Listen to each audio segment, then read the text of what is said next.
नमस्कार, प्रयास में आपका बहुत बहुत स्वागत है। मैं कृष्णा पाठक आज से आपके लिए लेकर आया हूं हमारे चतरा और देश विदेश के खबरों का विश्लेषण।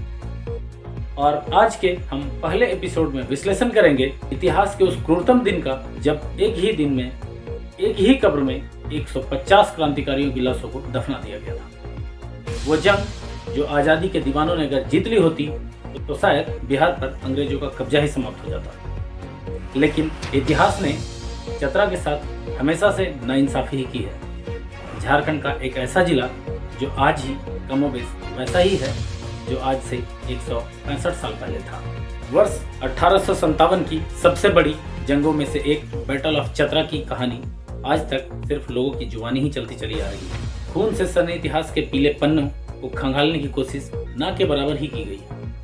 कितने क्रांतिकारियों ने बलिदान दिया, कितने अंग्रेज सैनिक मारे गए और इस जंग को लेकर फोर्ट विलियम्स कोलकाता की कितनी पैनी नजर थी, जैसे तमाम बातें अलग अलग लाइब्रेरियों में दीमकों के पेट भर रहे हैं। लेकिन आज हम आपको 2 अक्टूबर 1857 का आंखों देखा हाल बताएंगे, क्योंकि आपको भी जानना चाहिए कि अंग्रेजों के लिए तोपों, हाथियों और हथियारों से लैस रामगढ़ बटालियन के बागी हुए सैनिकों को हराना कितना जरूरी था। इसका अंदाजा आप इसी बात से लगा सकते हैं कि उन दिनों हर दिन दर्जनों बार टेलीग्राफ पर संदेशों का लगभग ट्रैफिक जाम सा लग जाया करता था, क्योंकि चीफ ऑफ आर्मी स्टाफ से लेकर बंगाल सरकार के सेक्रेटरी तक इस युद्ध को जीतने के लिए संदेश भेज रहे थे। झारखंड की लाइब्रेरियों में ये रिकॉर्ड भले ही नहीं मिलते हों, लेकिन ब्रिटिश लाइब्रेरी, अमेरिका यूनिवर्सिटी की लाइब्रेरी, भारत के ओस्मानिया यूनिवर्सिटी की लाइब्रेरी में आज भी बैटल ऑफ चतरा के इतिहास के पन्ने अपने उलटने का इंतजार कर रहे हैं। 1857 में लंदन से प्रकाशित और ब्रिटिश संसद के दोनों सदनों में पेश की गई report minutes in the east India में चतरा में हुई इस जंग को बैटल ऑफ चतरा कहा गया है। इसी किताब में एक टेलीग्राम कर्नल फिशर का है, जिसे 14 सितंबर 1857 को दोपहर में commander in chief fort Williams को भेजा गया था। कर्नल फिशर ने तार किया था कि आज सुबह विद्रोही छोटा नागपुर से निकल गए हैं और कैप्टन डाल्टन के मुताबिक ये लोग पलामू होते हुए रोहतासगढ़ की ओर जाने वाले हैं। इन्हें चतरा और कुंदा के मार्ग पर रोकने के लिए मैं खुद से तैयार हूँ। 24 सितंबर 1857 को कर्नल फिशर ने चीफ ऑफ आर्मी स्टाफ को एक और टेलीग्राम संदेश में लिखा, मेजर इंग्लिश को संदेश भेज दिया जाए कि विद्रोहियों का पता लगते ही उन पर आक्रमण कर दिया जाएगा। इसी तरह 26 सितंबर 1857 को कर्नल फिशर ने चतरा से शेरघाटी जाने वाली सड़क को हर हाल में तोड़ने की भी सलाह दी, ताकि विद्रोही शेरघाटी की ओर ना जा सके। हजारों की संख्या में रामगढ़ नेटिव इन्फेंट्री के बागी जवानों को घेरने के लिए चारों तरफ से ईस्ट इंडिया कंपनी और ब्रिटिश फौज के साथ सिखों की सेना भी लगी थी। इसी दौरान कर्नल फिशर के रेजिमेंट में कॉलरा फैल गई, जिससे अंग्रेजी सैनिक बीमार हो गए और उनमें से 2 सैनिकों की मौत भी हो गई। इसी बीच 18 सितंबर 1857 को हजारीबाग से मेजर इंग्लिश ने कोलकाता तार किया था कि अगर दुश्मनों ने पहले पोजीशन ले ली तो उन्हें हराना मुश्किल होगा। मेजर सिम्पसन, जो कि उस समय चतरा के मेजर हुआ करते थे, उनके साथ जो सिख बटालियन है वो अनट्रेंड है। 29 सितंबर 1857 को कर्नल फिशर की ओर से कोलकाता भेजे गए संदेश के मुताबिक विद्रोही बालूमाथ पहुंच चुके थे, जिसके बाद विद्रोही सैनिकों के चतरा या कुंदा जाने की पुष्टि भी हुई। साथ ही उनके साथ 4 तोपें होने के संकेत मिले थे और ईस्ट इंडिया कंपनी को और उनके अधिकारियों को जानकारी मिलते ही उनके होश उड़ गए, क्योंकि 4 तोपों का मतलब अंग्रेजी हुकूमत अच्छे से जानती थी कि वे लोग क्या कर सकते थे। बैटल ऑफ चतरा के दस्तावेजों से पता चलता है कि अंग्रेजी सेना में भी आपसी तालमेल की काफी कमी थी। कई बार चतरा, पलामू, हजारीबाग और शेरघाटी में तैनात अधिकारियों ने अपने सीनियरों से एक दूसरे की काफी शिकायत भी की थी। इसी बीच 30 सितंबर को शेरघाटी के डिप्टी मजिस्ट्रेट ने बंगाल सरकार के सेक्रेटरी को संदेश भेजा कि विद्रोही चतरा पहुंच चुके हैं। इधर क्रांतिकारी 30 सितंबर को चतरा में डेरा डाल चुके थे। उन्होंने चतरा के हरजीवन तालाब के पास अपना कैंप बना लिया था, जिसके बाद जंगे आजादी के सिपाहियों को देखकर चतरा का दरोगा शहर छोड़कर फरार हो गया था और साथ ही यही हालत हंटरगंज के दरोगा की भी उस समय हो गई थी, क्योंकि वो भी हंटरगंज छोड़कर भाग गया था। इस बात पर विस्तार से चर्चा करते हुए एक वीडियो हमने इंटरनेट पर तलाशा था, जिसमें हजारीबाग विनोबा भावे यूनिवर्सिटी के वाइस चांसलर रहे डॉक्टर इफ्तिखार आलम ने इसे अपने शब्दों में बयां किया था। आपको आज उनका वीडियो देखना चाहिए। तो आना था इनको, झगड़ा जबड़ा होते हुए आए, लेकिन चतरा आकर के रास्ता बदल दिया। ये नगमा चले गए देवरिया, और देवरिया के बाद फिर चतरा कॉलेज का जो रास्ता है उससे जतरा ही बाग आए, फिर चतरा चौक, केसरी चौक होते हुए वो पोस्ट ऑफिस के पास पहुंचे और आगे चल करके वो फसियारी तालाब, जहां अभी स्टेट बैंक ऑफ इंडिया है, उसी स्टेट बैंक ऑफ इंडिया के पीछे में इन लोगों ने अपना खेमा लगा दिया। तो वहां पर उल्लेख मिलता है डिस्ट्रिक्ट गजेटियर में, वहां पुराना जेल था, जेल जो है इसका उल्लेख वहां पर मिलता है। दूसरी ओर बगोदर से एक तार किया गया मिस्टर A.R. यंग को, जो सेक्रेटरी गवर्नमेंट ऑफ इंडिया थे कोलकाता में।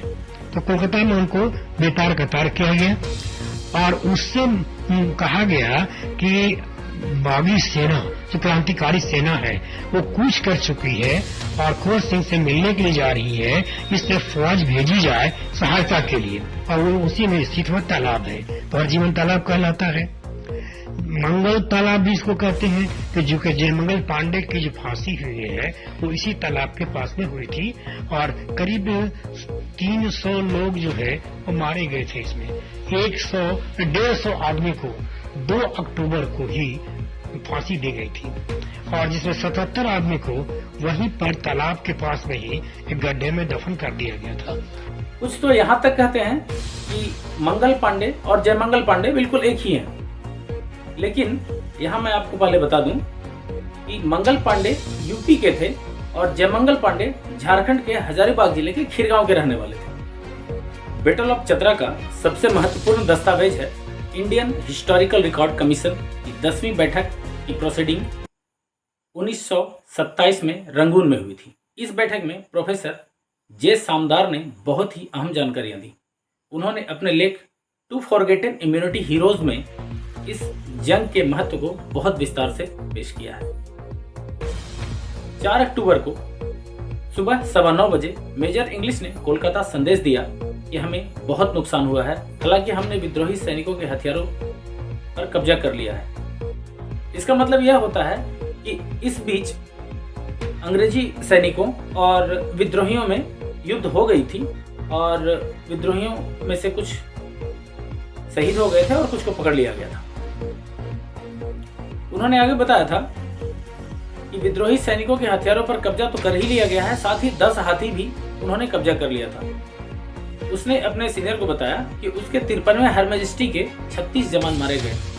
इसमें कोई शक नहीं कि रामगढ़ रेजिमेंट के बागी जवानों ने अंग्रेजी सेना के छक्के छुड़ा दिए थे। उन दिनों जंगल जंगल भटक रही बागी सेना के हाथों अंग्रेजों के 56 सैनिकों की मौत अपने आप में वीरता की कहानी बताने के लिए काफी है। चतरा के तत्कालीन कमिश्नर रहे जे सिम्पसन ने लिखा है कि 3 अक्टूबर को हमने एक ही गड्ढे में रामगढ़ बटालियन के 77 बागियों के शवों को डाल दिया है। सूबेदार जयमंगल पांडे और नादिर अली जो घायल हो गए थे, उन्हें जंगल से पकड़कर सिम्पसन के पास लाया गया था और 1857 के कानून 17 के तहत उन दोनों को मौत की सजा सुना दी गई थी। उन्हें उसी जगह फांसी दे दी गई थी जहां अंग्रेजों के भी सैनिक मारे गए थे और भारत के विद्रोही सैनिक मारे गए थे। आज उस जगह को हम फांसी तालाब के नाम से जानते हैं। पहले उसे हरजीवन तालाब कहा जाता था, लेकिन जब हमारे वीर शहीदों को वहां पर फांसी दी गई तो फिर उस तालाब का नाम फांसी तालाब रख दिया गया, जो आज भी लोग उसे जानते हैं। यह फांसी तालाब फिलहाल चतरा जेल के बिल्कुल बगल में है और स्टेट बैंक ऑफ इंडिया के मुख्य ब्रांच के पीछे है। लोग यहाँ जाकर आज भी शहीदों की दास्तां देख सकते हैं। वहां पर किस तरह से युद्ध हुआ था उसे महसूस कर सकते हैं, और आज भी उसका गवाह है चतरा का वो फांसी तालाब यानी हरमंगल तालाब। आगे बढ़ने से पहले हमें ये जानना चाहिए कि आखिर उस युद्ध में क्या कमी रह गई थी जो हमारे सेनानी उस युद्ध को जीत नहीं पाए थे। तो सबसे पहले गौर करें तो पाएंगे कि अंग्रेजों को हिंदुस्तान से बेदखल करने के लिए उनके पास तैयारियां तो पूरी थी, लेकिन ऐतिहासिक दस्तावेजों की माने तो स्थानीय लोगों का भरोसा जीतने में वो नाकाम रहे थे, जिसकी वजह से चतरा के स्थानीय लोगों ने ही उनकी मुखबिरी कर दी थी। साथ ही टेलीग्राफ के तार नहीं काटने की भी उनकी एक बड़ी चूक मानी जाती है। उन्होंने ये गलती की थी कि उस समय जो टेलीग्राम और तार वहां से किया जा रहा था, यदि उसका कनेक्शन उन लोगों ने काट दिया होता तो शायद वो इस युद्ध में कामयाब भी हो सकते थे। दूसरी बात, अगर वे उस समय वीर कुंवर सिंह का साथ देने में कामयाब हो जाते तो शायद देश का इतिहास कुछ और होता, यानी देश 1947 के पहले ही आजाद हो सकता था। लेकिन ऐसा हो नहीं पाया, ये काफी दुर्भाग्यपूर्ण बात है। अंग्रेजों के दस्तावेजों के मुताबिक चतरा के एक 2 मंजिला मकान से क्रांतिकारी सैनिकों पर गोलियां बरसाई गई थी। अब ये 2 मंजिला इमारत चतरा जेल के आसपास थी, अव्वल मोहल्ला में थी, या फिर गुदरी बाजार की ओर से उनके ऊपर हमला किया गया था, ये तो देखने की बातें हैं और ये रिसर्च का विषय है जो फिलहाल अभी हमारे पास नहीं है। हम प्रयास करेंगे कि जब कभी भी इस पर कोई और कड़ी करें तो हम उस रिसर्च को आपके सामने रख सकें। बहरहाल बागी हुए 3000 विद्रोही सैनिकों में 150 सैनिकों की शहादत वहीं हो गई थी, जिन्हें एक ही गड्ढे में डाल दिया गया था जो बाद में तालाब बन गया। आज भी यहाँ एक स्मारक अपने इतिहास पर रो रहा है। इसी स्मारक से कुछ दूरी पर अंग्रेजों की भी कब्रें हैं जो जयमंगल पांडे और नादिर अली की बहादुरी की गवाही दे रहे हैं। इस युद्ध की कहानी 1857 में लंदन में छपने वाली नामी अखबार इलस्ट्रेट लंदन न्यूज में भी प्रकाशित हुई थी।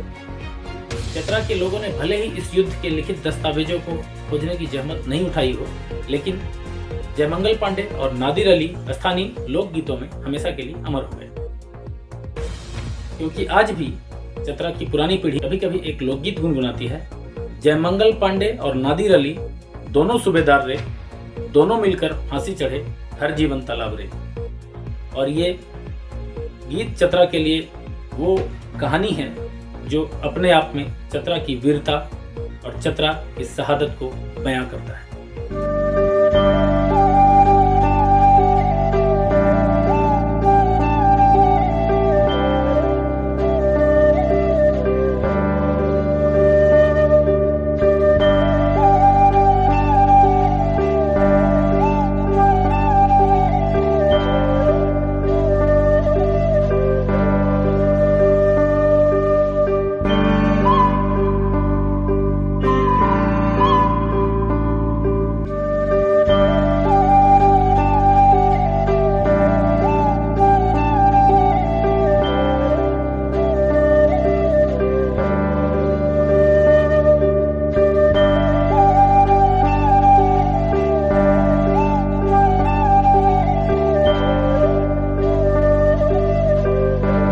प्रयास की पहली कड़ी में आज इतना ही, और फिर हम आपसे मिलेंगे अगले हफ्ते सुबह 7 बजे। तब तक आप खुश रहिए, स्वस्थ रहिए और देखते रहिए एपी न्यूज़ भारत। नमस्कार।